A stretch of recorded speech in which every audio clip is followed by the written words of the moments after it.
Welcome to Fridays at Noon. My name is Craig Geeson. I am the Manager of People Development here in HR, and I'm pleased to be joined by Chad King, DU's Sustainability Coordinator. Welcome, Chad. Thanks, Craig. Today we're going to continue in our three-part series on sustainability, and today's topic is, what is DU doing? I should also mention that all three of these videos that we're going to be shooting also qualify for the Colorado 14ers program in various places, but particularly the sustainability pathway. And so just by watching these three, you're already well into the pathway itself. So Chad, give us an overview of what we're going to be talking about today. So if you caught the last interview, you saw we talked a lot about why we should look at sustainability. Today we're going to be looking at more of what we're doing at DU in terms of sustainability, how we're addressing all those whys. So I should also say, as we kick this off, one of the sort of broader contexts that we put this in here at DU is a focus on the intersection of sustainability and social justice. So we see this emerging more and more as there's definite overlaps in these areas. So for instance, it's not only at point of impact in sustainability work. So for instance, if we're looking at the impact of climate change, it would be impacting those who have contributed the least to climate change the most. And so those in developing countries, those in arid environments are going to be hit the hardest, island countries.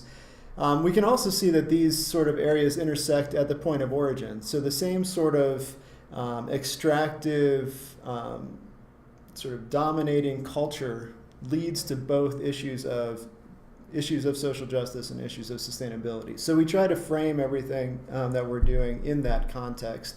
But we can go through and sort of address some of the different pieces we're doing on campus to address all those whys. All right, let's do that. So the first question, and obviously we'll just pick through different areas, is, so what is DU doing about clean air? It's about clean air, and again, this is addressing how can we keep seeing the mountains and keep reducing our asthma and other impacts like that.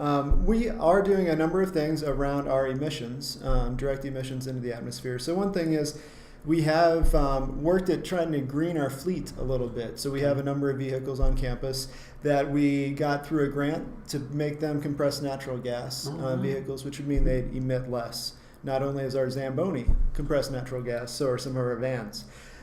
We also have some goals of increasing the amount of alternative energy purchasing and production that we have, and we hope to realize those over the next number of years. Wow, okay, excellent. So what about healthy food? Well, that's a great question, and this is one that people really get excited about. We do have a community garden down on the south side of campus at the intersection of Iliff and Race, approximately. And there's maybe 40 or so plots in the garden that are shared by campus and community members. And that always has a wait list, so sign up early for next year. We are also building some other gardens. So as we speak, we're putting some gardens in near the ELC building, and we will hopefully be doing more food-producing gardens across campus. A number of people have found, sort of on the sly, we do have fruit trees across campus. So if you want ultra local food, there's a couple places you can go. But on the broader scale, the university has also signed on to the Real Food Challenge with Sodexo. So that commits us to purchasing 20% real and or sustainably certified food by 2020. So that includes organic, fair trade, other types of certifications. And as of October, Sodexo hit 19% real food in our dining halls. Amazing. Which was a great improvement by them. We're also, if you wanted to participate personally, we have Grow House food boxes that are delivered to campus. So Grow House is a nonprofit in North Denver that works in an area of food insecurity. And so supporting the food boxes gets you enough food for about a week for a single person, or there's a family box that gets you more. And they get delivered right here to campus every Friday. So there's a sign up online for that. And we're also partnering with Ela Family Farms, who grows fruit on the western slope. And so you can have that delivered if you sign up soon. We're running out of time. But those that fruit, peaches and apples, come in the fall. Nice. Delivered right to campus. So those food boxes, they have chips, right? Absolutely not. Are there healthy chips at all or no? I think you're at a loss. All right, I'll have to go somewhere else. Kale chips, maybe. You could bake some kale chips. So, we can get a lot of snow at times in the winter. So what about snow? Is there any way to utilize that? Well, a lot of the efforts around sustainability look at how do we protect our snow and make sure that it keeps coming. This year doesn't seem to be as much of a problem as we keep getting snow in the mountains, but how do we keep our snowpack, keep our snow industry, which drives a lot of what we're doing on campus. So this is part of a much bigger conversation about what are we doing to address our carbon footprint, which impacts climate change. So, quick question for you. What do you think is the largest part of our carbon footprint? Driving? Driving is a good guess, but it is not the main part. If you look at our total carbon footprint, here are our total emissions in metric tons of carbon dioxide equivalent for fiscal year 2016. You can see that purchased electricity is over half of our carbon footprint. And commuting and travel is a decent amount for sure. But electricity is the largest portion of our footprint. So we're doing a lot to look at our efficiency in electricity. We've done a lot of projects over the last number of years that have reduced our consumption dramatically, and we are realizing a lot of energy savings, cost savings by that as well. We've also, if you've looked at our total emissions, more information for you here. If you look at our gross emissions, this is all the emissions that we produce out of everything that we do. You see that we have this nice downward trend. We are decreasing our gross emissions over time, which is exactly what you want to see to address climate change and to keep our snowpack. So we're seeing a lot of good efforts. We've decreased our carbon footprint over 25 to 30% in the last since 2006. So this is a great improvement of what we're doing. And we're doing that through a number of ways. You might have heard of LEED buildings. Right. Can you name one on campus? No, I can't. Anderson Academic Commons Of is a great example of a LEED Gold renovation. And it's a great example of a building, too, where before, it's before me, it might be before you, the old Anderson Academic, the old library, was much darker, much less energy, or much less light, I should say. No food production in the building, and saw less use than it does today. We did the renovation, we increased the square footage, we added food service, use numbers I think over doubled, and we cut in half the amount of energy that we're using in that building, which is really great. So we want to keep doing that with other buildings as we build them. We also try to do things to affect energy like in the region even, or in the local community, through programs like our Renter Efficiency Program for students. So any student can get an energy audit through the Center for Sustainability. And that comes with, it's a program that we're doing with Excel Energy. And so students not only get to learn about energy efficiency in their house, but they also get to get LED bulbs, some insulation for pipes, shower head conversions, things that are reversible, but really help our overall footprint reduction. All right, so transportation. So in transportation, there's a number of things you can do. So you should have one of these, I'd hope. If you're an employee on our campus, a full-time employee, you get an EcoPass, right? Everybody should pick this up at the ID office and should use it. Most of our students get them as well, all full-time students. So that really helps people access public transportation. And we do have that light rail station up north. It's a little walk, but you can do it. I'm behind you. You can get your steps and walk up to the station. We also have a bike shop on campus. So when you bike into campus and you have a small technical issue you need fixed, we have a bike shop in the basement of Nagel. So as long as your bike is registered, we'll fix that for free. You pay for the parts.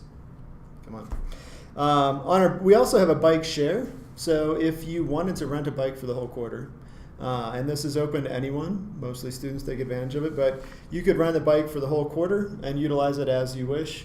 We're also thinking about rolling out a departmental bike, so you could have a shared key, grab your bike and go to get around campus, because it is a little bit of a walk across campus. Sure. There's also other options. So have you you might have heard of car share programs around campus. Are you a member of any? No. No. So which ones have you seen? The little white cars. Yeah. Two-seaters, I forgot what they're called. Car2Go. Yeah, Car2Go. So Car2Go is a great model, and so all these car shares look at how do you get around without having to have your own car. Reduces the number of cars that need to come to campus, and would reduce congestion around us as well, in theory. So Car2Go is one that you just pay by the minute, and you can park it anywhere in the city. And you did say the little car, this summer they're transitioning them, actually in a couple of weeks here, they will become Mercedes C-Class. Oh, really? And again, you can just, so if you're a member, you tap your card in the window, the door opens, the key's there, you take off and go. And then you drop it off wherever you want. There's also Zipcar, Enterprise car shares on campus, so a number of options for car sharing. We're working on building some commuting clubs too. If you want to ride in with some other people in your neighborhood, talk to them on your way in, we can do that. There's options for carpool and van pooling, so contact the Center for Sustainability if you're interested in that. And this fall we'll be rolling out a pilot with Lyft on a large scale to look at how can we make that last mile connection to the rail station using Lyft to make it easier. Oh, yeah. So a lot of people want to get involved. What do they do? There are a lot of ways to get involved. So one, you could do the 14ers program, and you could learn a whole lot about sustainability. Another thing you could do is there's a very active sustainability council on campus, and it's really an open forum for anyone who's interested in discussing sustainability and really generating ideas and putting forward sort of policy and proposals. So that group meets on Thursdays, usually the third Thursday of the month. You need to wake up a little early, though, at 8:30 in the morning. That meets for an hour and a half, so that's one way to get involved. There's also a green office program, so if you wanted to certify your office, your suite, you can define what your office is. As a sustainable office, we can help you with that out of the Center for Sustainability. Similar to the 14ers program, we have a slightly less daunting, maybe. Yeah. This isn't daunting. Yeah. This is easy, but even easier program. Yeah, there you go. To become an eco-pioneer, which is basically becoming a rep for sustainability in your unit, so that you can share information back and forth. So there's a number of ways. I mentioned the garden already. We offer bike commuting classes, bike mechanics classes. We'll be rolling out a nutrition and food program next year that'll be open to anyone to come join. So keep looking at the DU Digest, read that sustainability section. There's a lot of ways to get involved. So what about people that just want to do it more personally? What advice do you have for them? Well, that's a great question, because everybody really makes their own decisions, and those decisions do impact sustainability practices on campus. So it starts very small. Sometimes we call recycling the gateway drug into sustainability. So every day you probably throw something away. And if we're set up right in our offices, you should have the right choice in terms of where to put that. So knowing how to recycle and compost in areas that composting is available on campus is a good first start. We mentioned energy. There are many little things you can do on energy, and it might not seem like a lot, but shutting off your computer when you go home, adjusting set points in your office so that it's a little bit warmer in the summer, a little bit cooler in the winter, bring that jacket in or lose that jacket in the summer. Even things like if you have your windows that face south, closing the curtains really does help heat gain. As does the opposite in the winter. Open those curtains up and let that sun in and let the heat in. So there's little things that you can do within your space that will really conserve a lot of energy, especially when you look at it as the collective whole. There's also, of course, the transportation pieces. There's quite an active group of folks across campus that bike in, walk in. Our commuting mode share numbers are rather good around biking and walking. So if you are concerned about how to get here, there's always someone out there who would be glad to help you find the right route in. I don't know, depending on where you are in town, that riding transit in is really a great choice too.